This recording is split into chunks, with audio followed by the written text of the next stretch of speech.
Hey guys, I'm Samcrac, and check it out. I got the hood completely popped open on my Audi R8.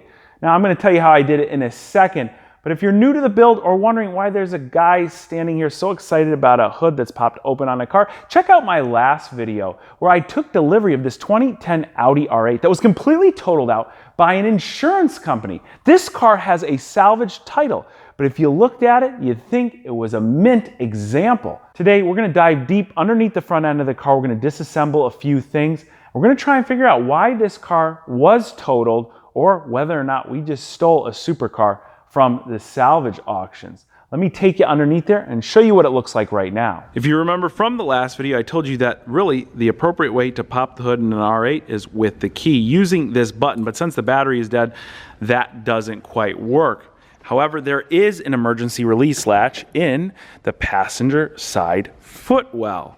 And I told you, I pulled and tugged and nothing worked. Well, what I ended up doing was just grabbing this pickle fork right here, and I slid it through the ring to get a little bit of leverage. I pulled hard and it popped right open. Underneath the hood of the Audi R8 is just a frunk, and that's because the engine is in the back. Right there is our completely dead battery. We are going to swap that out today, which requires we remove all the liner from the trunk completely, including the windshield wipers and the cowl as well. And when we have all that torn down, we're gonna find out whether this car sustained any frame damage. There's several online reports of earlier production Audi R8s cracking their front frame area where the strut mount attaches to the main structure. This issue was never officially addressed by Audi, but in 2011, Audi R8s had reinforcements welded in the structurally flawed area. My car's a 2010. There's even a part number for these reinforcements, but you can't order them unless you're an Audi authorized aluminum body repair shop. Owners of these earlier run R8s that are aware of this frame flaw will actually have a piece of aluminum welded in, reinforcing that strut mount area. If they don't, they basically risk a total loss car. If the insurance company is called about a cracked frame on an Audi R8, they pretty much always total it out. The only approved repair from Audi is to cut the front third of the car off pretty much. I'm talking about the entire structure. That's after complete disassembly of the outside components and the interior, including the dashboard, and then replacing it with another factory piece. It just doesn't make any sense whatsoever, and the labor itself is tens of thousands of dollars. So with all that in mind, it will be really interesting to see what is underneath the hood of my Audi R8. For the driver's side, the strut's gonna mount in this area right here, and on the passenger side, kind of the same idea. That is where we really need to inspect and make sure that there's no cracks in the structure. So without further ado, let's start disassembling this frunk.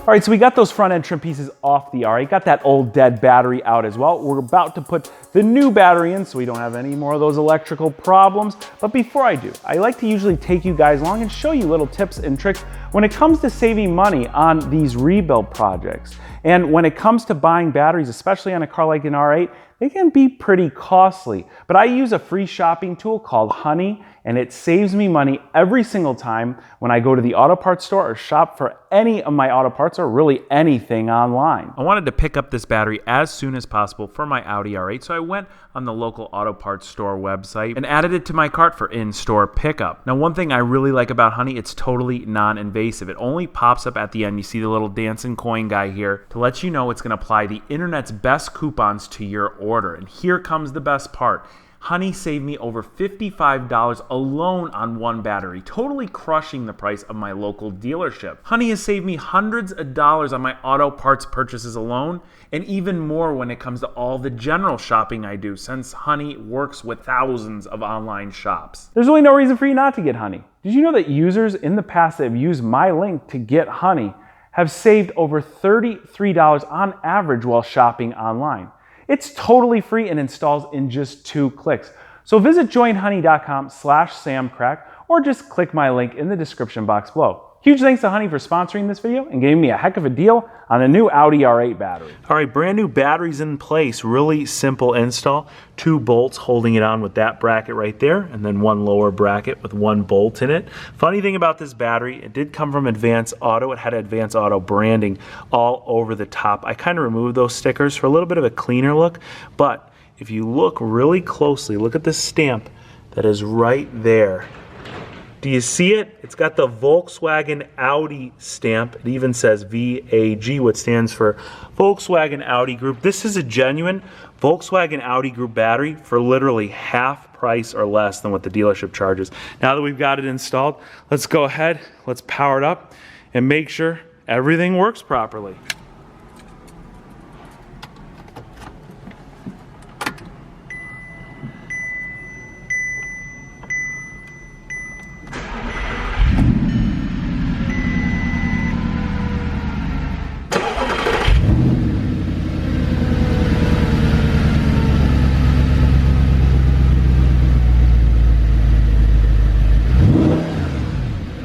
Like I told you, there's a button on the key itself to pop the hood. There's also one hidden away right here. So if we press it, and there's 2 latches. So as long as both of them popped, we'll be good.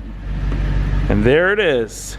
Now let's talk about what I found underneath the hood. Disassembly of the front trunk area was super simple, maybe about 25 minutes just to take the side trim panels off, and the trunk just basically comes out once you unbolt the latch down there.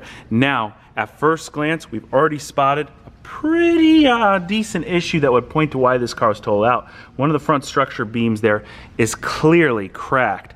Now, if we can get this put back in place the appropriate way, well, this should weld right up. Maybe we could get a reinforcement put in place, and then things should be good after that. But what concerns me a little bit more is back here. Do you see this?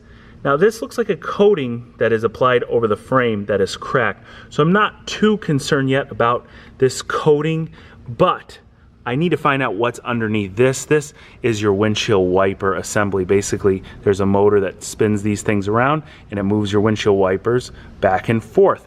On the form, if you remember the pictures that I just showed you, the areas in which the frame was cracking on this car was right here, right close to where the damper is mounted, and we really can't see with the windshield wiper assembly in place there.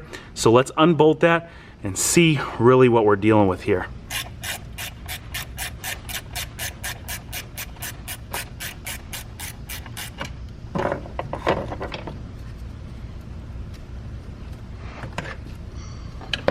Ooh,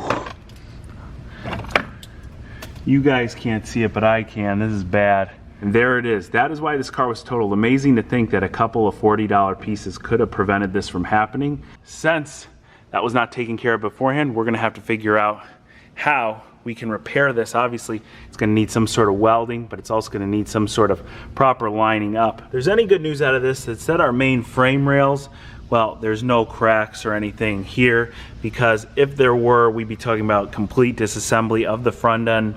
Although I still anticipate there might be a decent amount of disassembly. It just matters as to where this thing needs to be welded in order for it to be repaired properly. I was pretty surprised to find that crack underneath the hood there. It's obviously not the ideal scenario. Let me know what you guys think about that crack in the comment section below. And hey, especially if you have some sort of suggestion or guidance on how you would fix something like that, let me know. I think this is going to be a really interesting rebuild because there's really only one major piece that needs to be repaired. I don't really even need to buy that many parts that I know of yet. Besides that plastic trim piece that's underneath the car, it's about $120. So that's a good thing. But on the other end, this is something that needs to be fixed in one shot. I don't think you're allowed a do-over. And so what I'm thinking right now is that the gap obviously needs to be closed in that crack, in the main crack, and then also in the structural beam. It needs to be welded, and then it needs to be completely reinforced. Of course, we need to find someone who specializes in welding aluminum. That is an aluminum frame. And aluminum reacts quite a bit differently to steel if you try and pull on it. Aluminum is known for cracking, not really bending. So again, we gotta be careful. I'm gonna reach out to a few frame experts that I know of to make sure we do this thing right and we do get it done. Now I'm excited to jump right into work on this car. The next step is to disassemble the entire front corner suspension, get this car up in the air, and figure out a way to anchor it here in the garage so that we can start the frame repairs on it. If you enjoyed this video, be sure to give it a like. I want to thank each and every one of you for watching, and I really want to thank Honey again for sponsoring this video. I am a huge fan. I use it on a weekly basis, and I sincerely encourage you guys at home to try it. Just click my link in the description box below.